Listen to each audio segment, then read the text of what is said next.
Good morning, guys. Welcome back to the vlog. It's not even really morning, it's afternoon.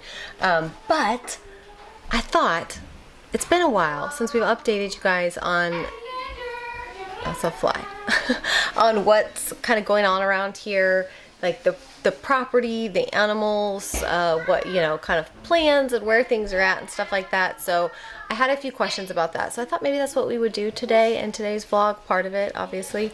That's a big fly. I realized that I forgot in the end of the last vlog to update you guys on Stella and Chloe, how they're doing with Aslan. And I forget what I say where, you know, I forget what I've shared. So I had a lot of people saying, well, wait, what breed is the dog? And I realized that I posted about the dog on Instagram, and I used the hashtag of his breed and stuff, but people, obviously if you watch the video, then maybe you didn't see that. So I try not to repeat myself a whole bunch, but then again, that means that sometimes I forget what I've said where, and if I've told the people of the vlog the same things that I've shared on Instagram and stuff. And I know there are some of you who aren't in both places. So anyways, all of that to say, I'll update you guys about all of that stuff. I'll share with you guys the llama names and how they're settling in. And then I just got off the phone with, I am like, so thankful. I just got off the phone. I've been on the phone for the last like probably 30 minutes or so, calling around a bunch of different vets in the area, trying to find a vet that would see as many of our animal types as possible. And believe it or not, that's actually relatively hard to find, particularly for the llamas.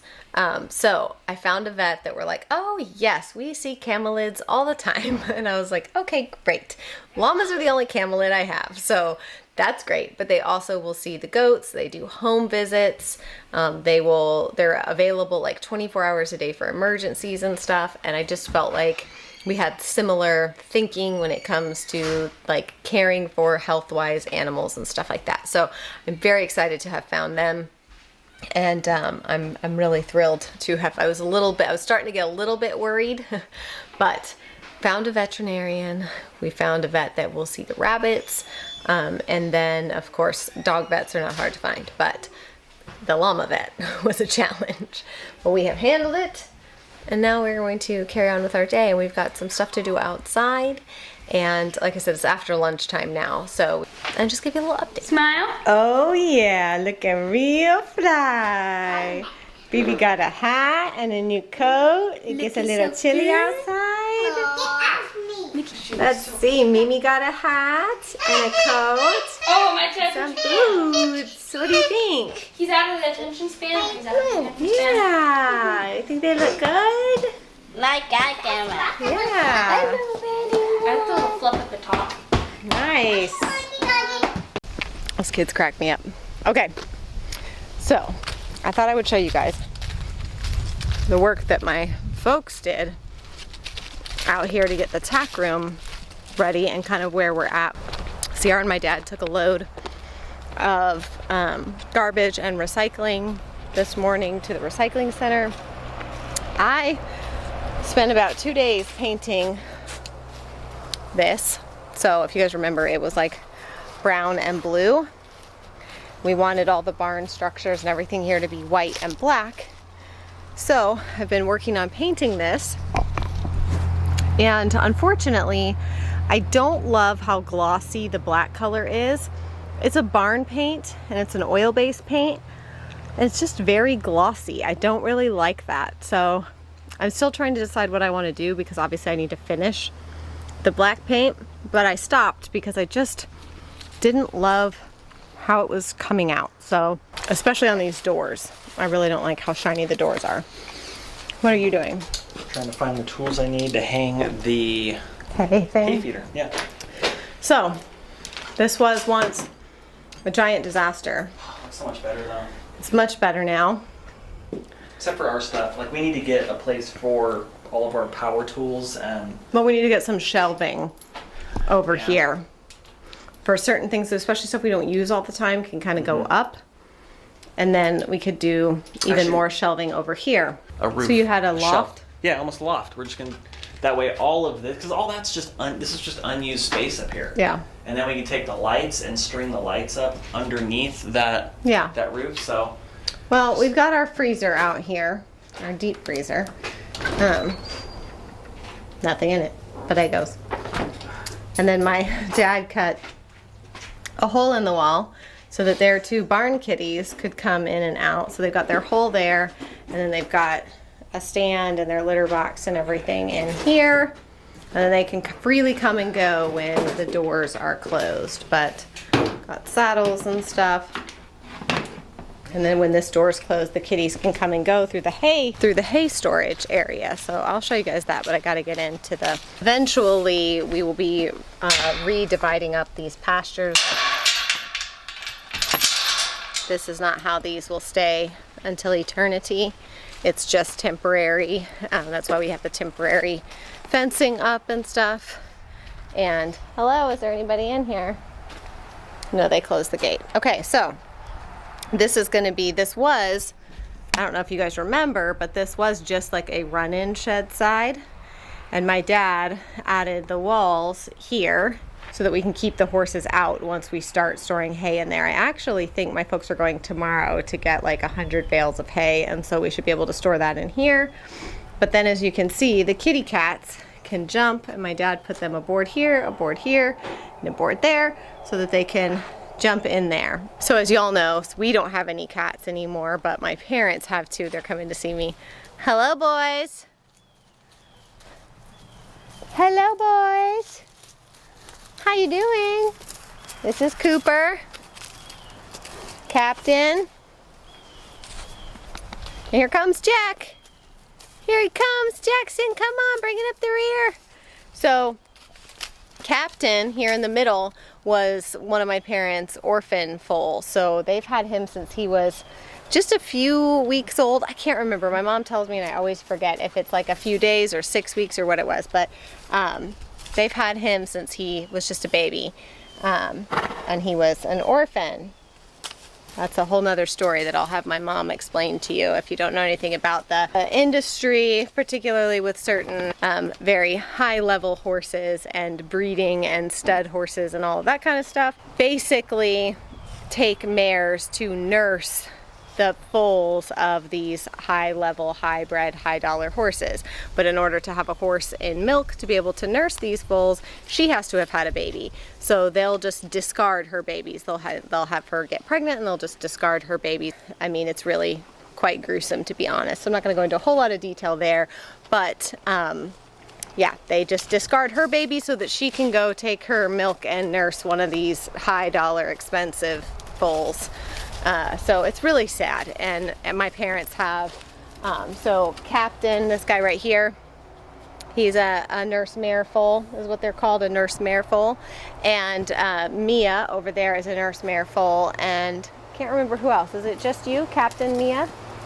Now I can't remember, and Jack, right?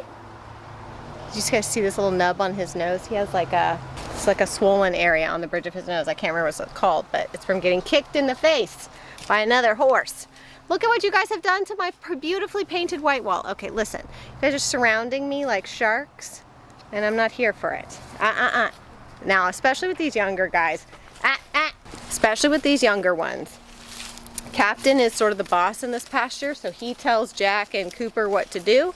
And if Jackson, you can see Jackson's coming over here to try to get attention from me, and Captain's not here for it. So he's trying to mess with him and run him off. But you gotta be careful because you can get hurt getting caught in the crossfire, if you will, between them. So I try to keep my head on a swivel about what's going on. And sometimes you gotta be bossy with them. You gotta let them know who's boss. You might be the boss of the pasture, but I'm the boss. I'm the boss. Thank you, sir. Anyways, look at this. Kick marks. Kick marks on my freshly painted white wall. Who's responsible for the kick marks? Somebody tell the truth now, boys. Who's responsible for the kick marks? No one's gonna take the blame, huh? I'm gonna leave before y'all's antics get me accidentally kicked. You guys wanna come over here and get some water? Come on. Follow the leader. Do do do do do do do do do do do do do do do do do. Do you want me to put some fresh water in your bucket? It's just a camera. It's just a camera. All right. How's that water? Ah, one of you farted. I smell it. They're playing, being silly. Look at them. Look at these lips. Let me see your teeth. Oh, yuck. I'm gonna brush your teeth. They're nasty. I'm gonna brush your teeth. I mean, that's some serious backwash. That's just... Yeah. Oh, hello. Mr. Ed. We also still need to put the no climb fencing, which is the little metal fencing, all the way around this mare pasture here. And the other one, which we'll go see in a second, but Denali saw me, so let me stop and say hi. Hello, Denali. Hello, pretty good. This is the Regina George of horses that I was telling you guys about in my Q&A. She is a beauty, and she loves people, but she's not very nice to the other horses. Kind of a mean girl, aren't you? She's sniffing the microphone. What do you think about that? What do you think about that, Nolly? And then that is Mia. Again, this is just a refresher of the horses. That's Mia. She's another orphan. That is Josie on the other side. That's my mom's long-time horsey. I love Denali's color and her mane. Look at this. So I've had a few people ask. She is a crossbreed between a quarter horse and a halflinger. So if you look at her feet, she has big hooves, way bigger than the other horses, because halflingers are a draft horse breed. So she's got big old feet, much bigger than the other horses. Not as big as like you would see on a Clydesdale or something like that. But yes, so she is part draft horse because she's halflinger. So she has a very unique coloring. You can see the paint horse in her. And I love that her mane has the two colors where it's like pretty much black all the way through, except she's got this blonde, some little blonde hairs here and down at the bottom, sort of like her Cruella de Vil stripe. Which I gotta say, Denali, we've got that in common, because I have had the serious Cruella de Vil gray stripe going through the front of my hair. In fact, it's getting worse by, I feel like by the day, but really by the week definitely, and maybe even by the month. Just even from the last time I had my hair colored, I have so much more gray hair through here, like so much more. Maybe one of these days I'll show you guys before I have it colored again, but I've thought about, like, I really do think that I will probably be completely gray in the next few years, because that's how fast it's coming in. And my grandma, who I take after, had silver hair as long as I've known her. So I do think I'm gonna prematurely go silver gray, but at some point I might just embrace it. Anyways, we could be matching soon, Nolly. We could each have just a full-on gray stripe through our hair. All right, let's go check on the llamas. All right, so over here in the llama goat area, one of the things we really want to do is get some fun little like obstacles and playthings for the goats, so that they have like stuff that they can play on. We put this bench out here and they really like that. Hello, this is Pacha. We have named them. You gonna give me a kiss? Kiss. This is Pacha. I just couldn't resist, you guys, the temptation to go with Emperor's New Groove names for the llamas, because I love that movie and that was where I first fell in love with llamas. So we have Pacha, and the brown one is Cusco. So we've got Cusco and Pacha, and if we ever get a female, I will definitely name her Yzma. Can you say hi? Yeah? Can you say hi, kiss? Ooh. They are definitely letting us, Pacha's way more people curious, and he's letting us pet him a lot more. Cusco's letting us pet him more too, but he tends to kind of run away, where Pacha will at times like stand and let you like rub his neck and stuff, and he's just very people curious. Llamas are curious animals anyways, but I feel like Pacha definitely is very curious about us. There's Cusco. I'm still learning, and we're doing kind of all this research to learn about llama body language, behavior, what different things mean, what are signs of aggression towards us and towards people. But I did a lot of research before, but like now that we have them here and I'm seeing these things like in real time, their reactions to each other, to the other animals, to the kids, to me, we're just kind of piecing all these things together. But one of the things we've been asked a ton is, do they spit at us? And upon my initial research with llamas, it was one of the first things that I learned and has been confirmed for me by many a llama person, is that is kind of a misconception, that it's not that they don't spit, because they do. But they don't usually spit at people. And honestly, they usually only spit when they are in serious distress or very upset or angry. Like, you kind of really have to tick them off to get them to spit at you, because they don't like to spit. It doesn't taste good for them. They don't like the taste in their mouth afterwards. So spitting is kind of like a last resort for them. So I feel like if a llama has spit at a person, it's very likely you've done something to really tick them off, and or completely ignored their other signs telling you to back off. They're not in the mood, back off. So none of us have been spit at. I have seen Pacha, the gray one, has spit at Cusco. I've seen him do it twice. You have to remember that they are babies, they are young, and they are brothers, and they are playing and fighting and doing all those same like sort of baby animal, young animal things where, you know, they're a lot of times they're playing, but then they make each other mad, and then it's sort of just like with puppies, right? You see them like get on the ground and snarl and wrestle with each other, but then somebody takes it too far and the other one gets mad. It's kind of the same thing. So I have seen Pacha spit. It's funny because I mean it just sounds like they hawk a loogie. It's very like, and you can hear. Have you seen them spit yet? No, not yet. Yeah, it sounds like they're hawking a loogie. Like they just spit on each other. It's bizarre.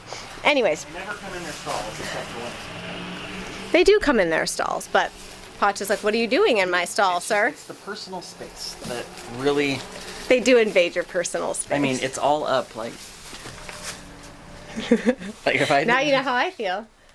Please don't. But you have to be, Ow, Ray Ray. you have to, it's hard to read. You have to know like what is curiosity, but then also know where to draw the line between like, hey, I'm still the dominant one here, like you can't get too in my personal space. Because particularly with male llamas, if they see that they are above you, that will only get worse and worse and worse. The older they get, the bigger they get. Hi, Ray Ray. He's chewing on my. Open up these doors He's over chewing there. on It's my kinda jeans. Yeah, open up those stuffy. windows so the breeze can come through.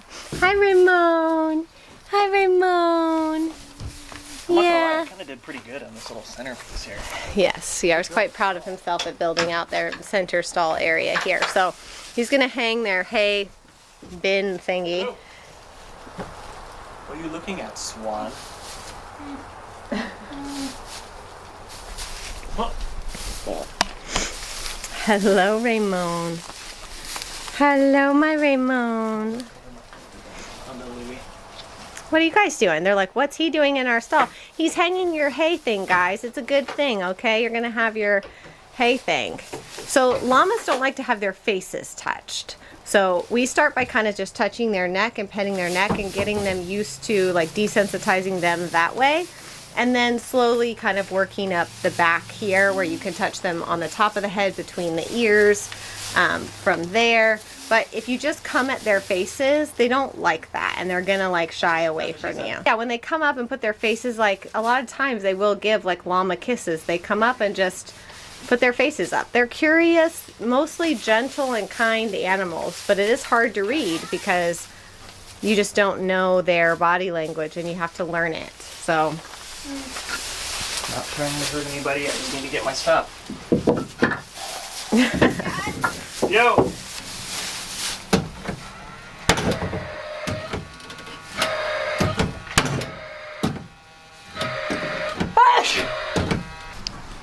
Louie.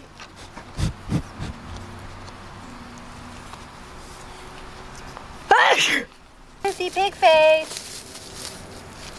Ruthie Pigface. Gonna do a little dance? You like your new coat? You gonna do a little dance? He likes the Fig Newtons and he does a jiggy for a figgy. You like to do a jiggy for a figgy? You like to do a jiggy for a figgy? He's like, back off, lady. You do a jiggy for a figgy? You do a jiggy for a figgy? Hey baby, your head. There's your figgy. Yay! Do a jiggy for a figgy? Yeah, there it is. There's his jiggy for a figgy. He wanted me holding it. You cannot have figgy. How you doing, Auntie? What a figgy. You cannot have it. I want to. Say he learns sit and lay down. He loves to look for spots on the hardwood to lay. He likes to sleep directly on the hardwood floor where it's nice and cool. He gets overheated with all his hairs. What do you guys think? You like what Daddy did for you? He hung their stuff here so we can put their food buckets and some water in here. And then the hay feeder over there so they can get some hay.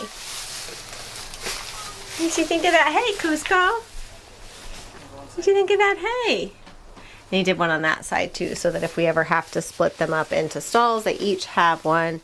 We have to get another hay feeder, but the store only had one left, so we'll hang another one over here. Well, what you think? You got your hay? I'm gonna come out of the stall because it's making me sneeze. You got hay stuck to your face.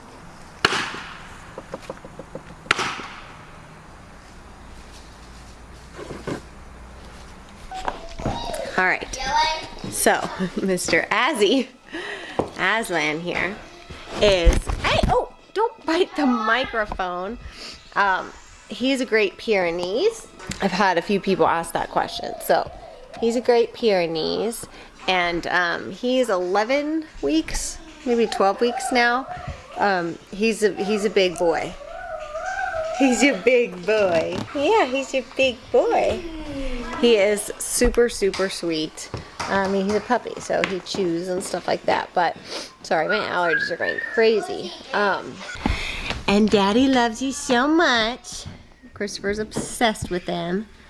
Your daddy's obsessed with you, huh? We had a lot of questions about Stella and how she's doing and Chloe and all of that, because one of the things I said before we moved was that I really didn't want to get another dog until after Stella passed away, because she'd been such a good dog and she's such a good old lady that I really wanted her to have a good end of life and not be chased around by some puppy.